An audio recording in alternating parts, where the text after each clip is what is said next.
Jusqu'au bout, c'est vrai qu'on parle de la santé, là, vous avez des coups durs. Quoi. Il y a eu Moses, quand vous êtes arrivé, la JC, c'est le patron de la défense, il va falloir le remplacer.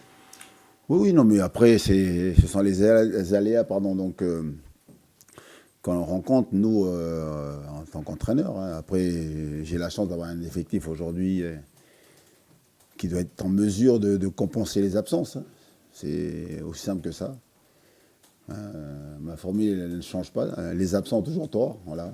Puis on se plaint pas, voilà. À ceux qui rangeaient leurs freins, là, donc de montrer qu'ils ont de la qualité, puis qu'on peut compter sur eux. En tout cas, moi, j'ai pas de doute là-dessus, quoi.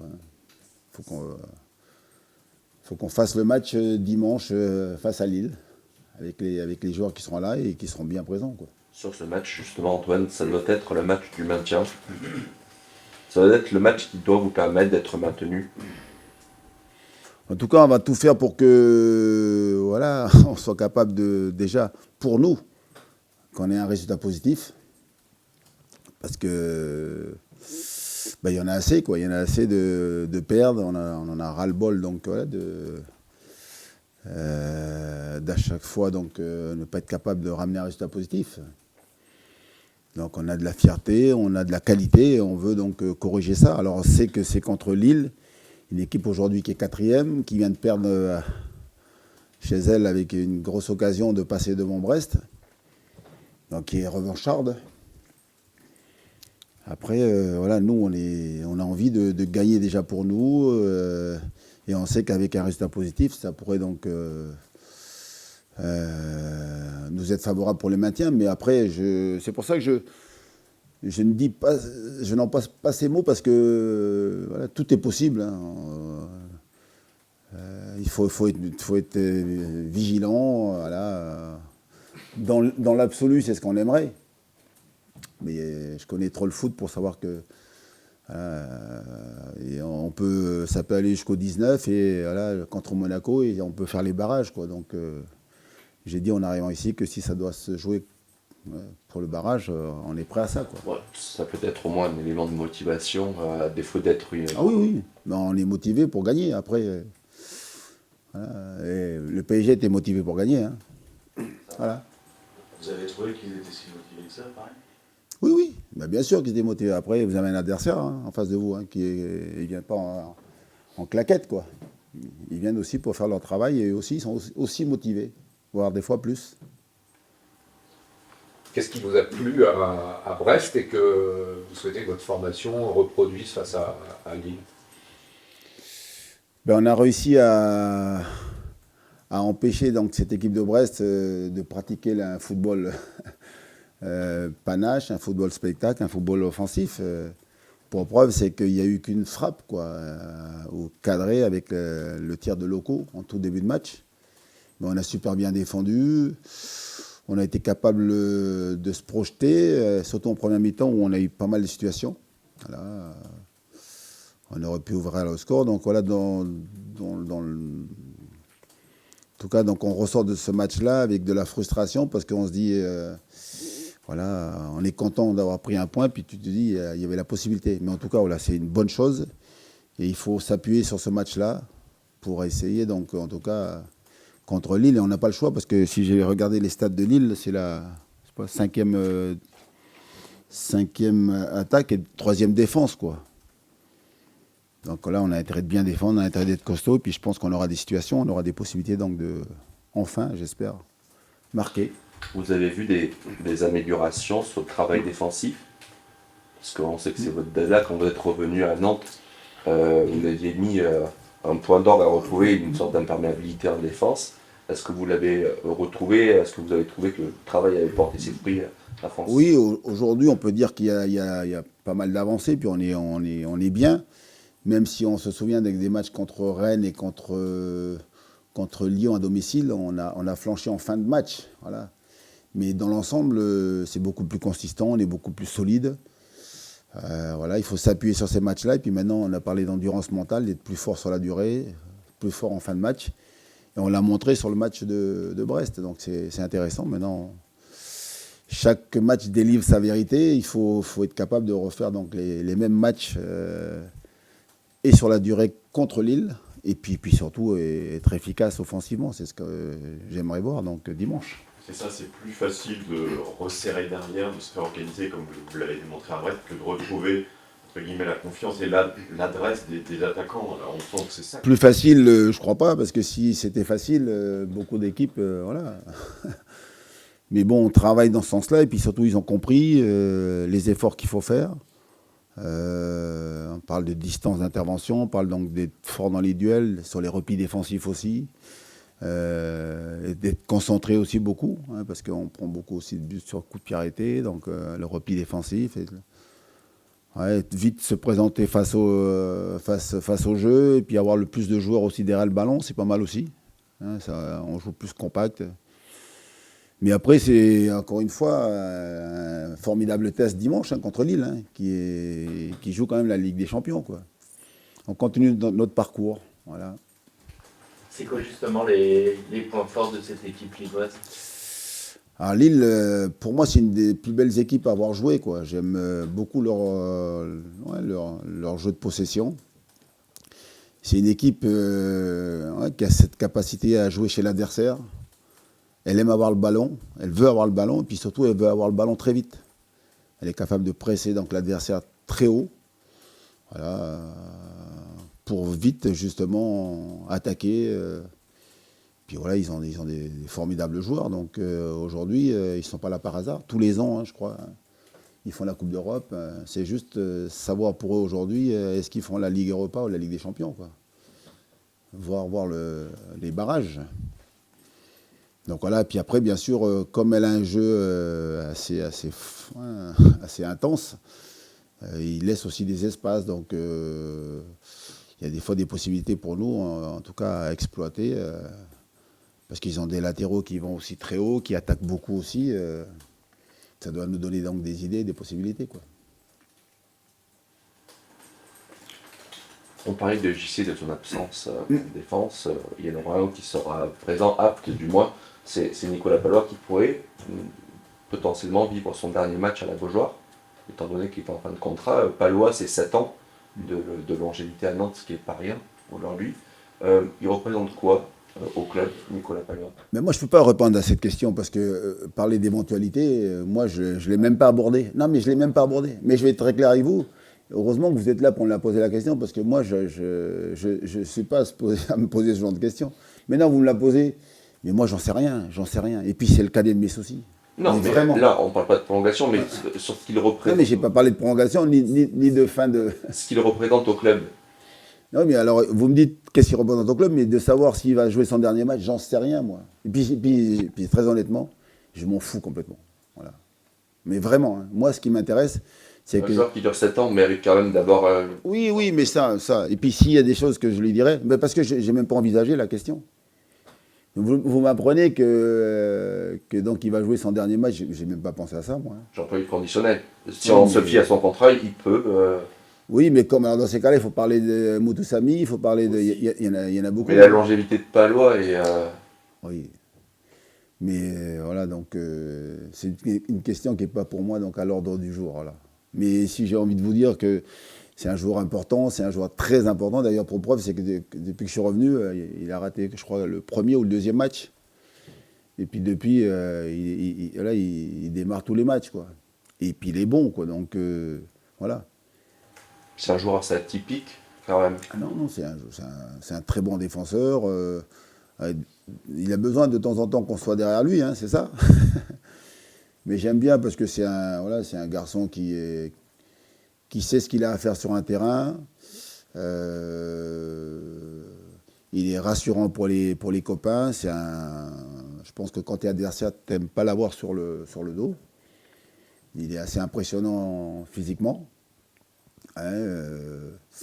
Après, si j'aime de temps en temps le titiller un peu parce que il doit apporter beaucoup plus au niveau donc de son leadership. Voilà, sur le terrain, il doit être capable de parler un peu plus, de guider un peu plus, mais on ne le changera pas. Voilà. Déjà, il défend bien, il apporte ce que j'attends de lui sur le terrain et c'est déjà beaucoup, quoi. Ça pose aussi une autre question. Culturellement, en France, à partir d'un moment, un joueur à 30-32 ans, on a souvent tendance à considérer qu'il est vraiment au crépuscule de sa carrière, que c'est fini. Qu'est-ce que ça vous inspire, ça, cette espèce de défiance un peu à l'égard des trentenaires? Mais pour moi, c'est une grosse connerie. Moi, j'ai eu la chance de toujours avoir donc, des joueurs plus que trentenaires. Ben, Claude Makélélé, par exemple, quand j'étais au PSG, il a fini la carrière avec moi, il avait 38 ans. Et il y en a beaucoup comme ça. Maxence Flachez et le souvenir, donc voilà, Sylvain Armand, ils ont continué à jouer avec moi, ils avaient 33, 34 ans. Ouais, partout où je suis passé, moi, je me suis toujours appuyé sur des joueurs d'expérience, donc âgés, donc d'expérience. C'est un gage pour moi, donc, non seulement de sécurité, mais de performance. Et puis après, donc surtout, d'associer avec des jeunes. Ça, c'est aussi très important, quoi. Les jeunes s'épanouissent avec des joueurs dans le cadre qui sont là pour les aider à grandir, comme on dit. Ouais. Donc vous allez lui proposer une prolongation. Mais non, mais aujourd'hui, mais moi je suis dans la même situation. Moi, je le dis, mais très clairement et très honnêtement, aujourd'hui, on ne parle jamais de contrat. On est tous dans la même situation. Aujourd'hui, on a un travail à faire, on est en mission. Il faut d'abord sauver le club. Et puis une fois que tu es là, après on se posera. C'est pour ça que la question, elle est un peu pour moi déplacée aujourd'hui, mais je l'entends. Hein. Et puis la preuve, c'est que j'ai répondu. Mais j'envisage même pas parce qu'on discute avec personne. Et moi le premier. C'était plus en termes de dommages. Oui, il n'y a pas. Pourquoi on rendrait hommage à quelqu'un qui est là? Il n'est pas mort, Nicolas. Il n'est pas mort, mais non, mais on a besoin d'un joueur qui est resté très longtemps dans un même club et qui peut s'en aller. Qui peut. Voilà. Quand vous avez dit ça, mais c'est comme si vous me dites si on gagne dimanche, est-ce qu'on est maintenu? La question, elle est. Voilà, mais je ne répondrai pas parce que le si, déjà, c'est mal engagé pour moi, cette question. Voilà. Moi, les probabilités en foot, pouf, peut tout se passer. Vous avez cherché des solutions pour essayer de trouver le chemin de la victoire à la Beaujoire en les emmenant s'entraîner, etc. Jusqu'où est allée cette démarche? Qu'est-ce qui peut changer? Vous n'avez pas pensé au sac de sable comme Jean-Vincent à une époque? Vous n'êtes pas allé jusque-là? Non, mais c'est vrai que pour nous, c'est le souci majeur, quoi, de dire, mais quand est-ce qu'on va enfin glaner au moins un point? Parce que c'est ça. Moi, je ne suis même pas à penser à est-ce qu'on va gagner. Est-ce qu'on est capable déjà de prendre un point? Voilà. La grosse difficulté. C'est pour ça que toutes les autres questions, là, pour moi, elles sont à des années-lumière de ce que je vis aujourd'hui. Et alors, on a une partie des réponses dans le travail qu'on met en place, que ce soit donc avec les vidéos, là sur le terrain, le travail tactique qu'on met en place. Et après, les réponses, on va les avoir à 22h45, quoi, 22h50. Mais on sait trop que tout ce qu'on met en place, c'est fragile, parce que donc il y a l'aspect mental, puis il y a l'aspect jeu aussi, tactique, où après 5 minutes de jeu, il peut tout se passer. Tu peux avoir un joueur qui peut prendre un carton rouge, expulsé. Tu peux avoir ton gardien qui fait une cagade. Et là, c'est pas de l'ordre de tactique, quoi. Mais beaucoup mental aujourd'hui. Voilà. Est-ce qu'on est fragilisé par ces résultats? Je pense que oui. Mais après, l'avantage, quand on est sportif, on aime les défis. Les records sont faits pour être cassés. Voilà. À un moment donné, on va bien finir par gagner, voire par prendre un point. Et on aimerait tellement que ce soit donc pour notre dernier match de la saison. Voilà. À tous. Voilà. Ça, c'est vraiment notre dernier match à la saison. Ça j'en suis sûr. C'est vrai que c'est complètement irrationnel, cette série à la Beaujoire. Comment vous pouvez l'expliquer? Quand on voit ce que vous faites à l'extérieur, vous êtes performant, solide, comme à Brest notamment, et à la Beaujoire, il y a... Mais on ne peut pas toujours tout expliquer. C'est ça qui est terrible. Moi, j'ai vécu donc à une certaine époque, je ne citerai pas le club, où on gagnait tous les matchs à domicile. Et tu gagnais tous les matchs à domicile, ce qui faisait qu'inconsciemment, tu avais l'impression que tu allais à l'extérieur, un peu en touriste, et tu perdais les matchs, tu disais, mais c'est pas grave, parce que quand on va venir à la maison, on va gagner. Et ça se passait comme ça. Et là, c'est vrai que c'est triste pour nos supporters, mais si on obtient le maintien à l'extérieur, on fera en sorte que le principal, c'est se maintenir. Et puis la saison prochaine, on corrigera. Voilà. Il faut se souvenir qu'ici, quand on fait la finale de la Coupe de France et on gagne contre Nice, on fait 9 matchs à domicile. J'ai revu un peu, on a fait 7 victoires et 2 nuls sur 9 matchs. On était imbattables. Et encore, les nuls qu'on a fait, c'est parce qu'on était maintenus, et puis surtout, on préservait donc l'équipe pour jouer la finale de la Coupe, quoi. Il ne pouvait rien nous arriver à domicile. Par contre, à l'extérieur, on n'est pas toujours là. On était pas. C'est donc aussi, pas vous efficace. aviez renversé des situations, on se souvient Lens, Bordeaux, par exemple. Bordeaux. Rennes. Et on n'a pas vu ça cette saison. Alors vous êtes là depuis longtemps, mais quand même, on n'a pas vu ça dans ce groupe. Cette force de caractère ou. Oui, mais c'est la grosse déception que j'ai pour l'instant. Donc voilà, mais il nous reste 2 matchs. Voilà. Et puis ce match-là contre Lille, on parlait de résilience, on parlait d'endurance mentale, on parlait de force mentale pour être capable. On l'a vu là, cette semaine, messieurs. Le Real Madrid, c'est beau, hein. Parce que même moi, devant mon poste, je vois le Bayern mener 1-0, on est à la 80e, je dis, il va se passer quelque chose. Parce que c'est le Real. Voilà. Et eux, mais ce sont des années donc, de pratique. Hein. Ils sont immortels, quoi. Tu dis, il va se passer quelque chose.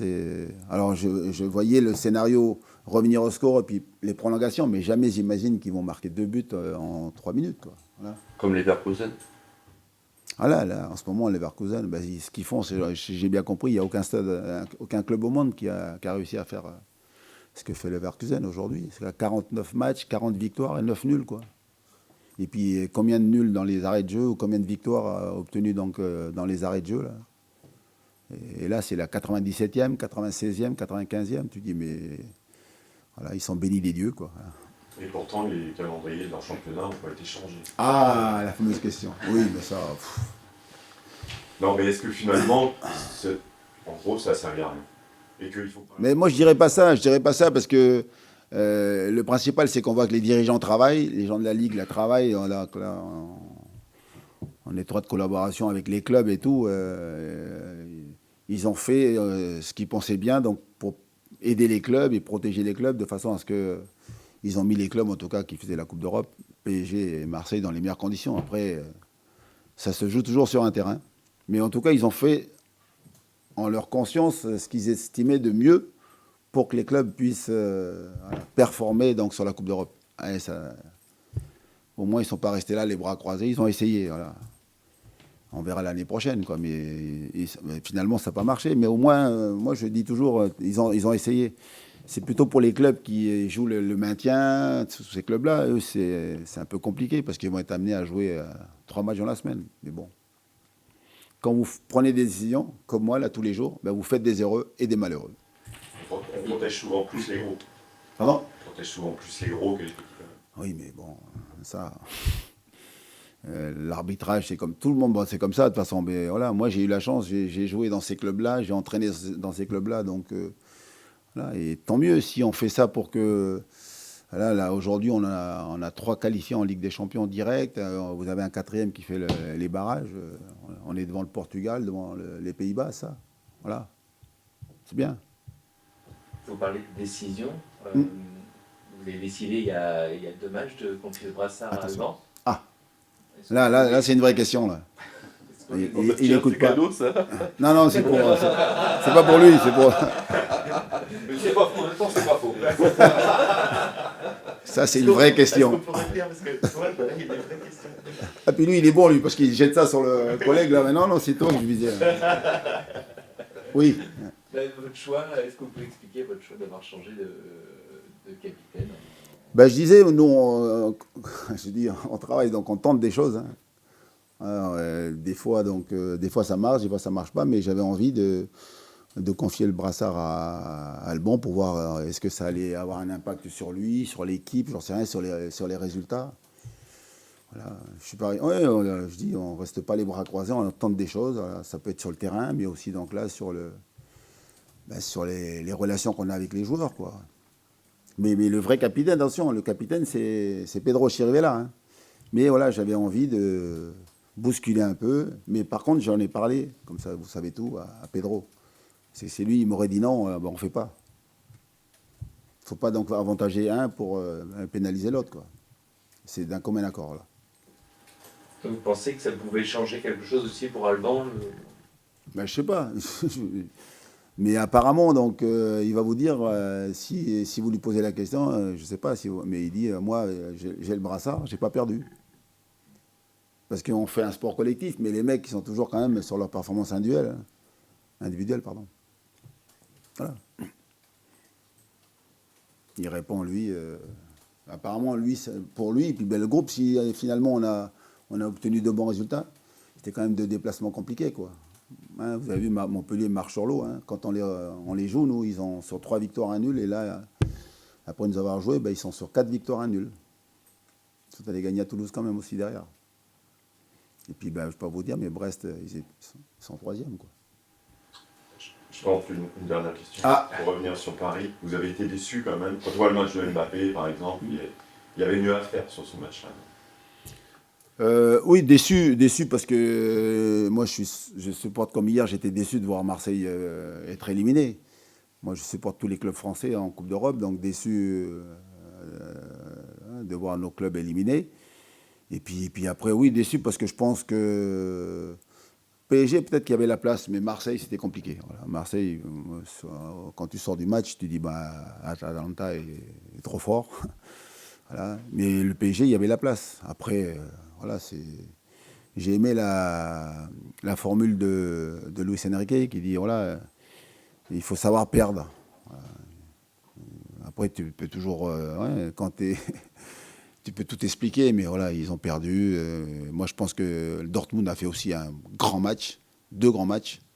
Voilà, c'est pas immérité donc de voir Dortmund aujourd'hui se retrouver en finale, quoi. Ils ont fait 2 gros matchs, 2 gros matchs défensifs. Hein, voilà. Le PSG a fait ce qu'il faut. J'ai vu, moi, ils ont frappé 30 fois au but. On a parlé de 4 poteaux, 2 à l'aller, ça fait 6. Mais c'est pas des tirs cadrés. Et on parle d'efficacité là.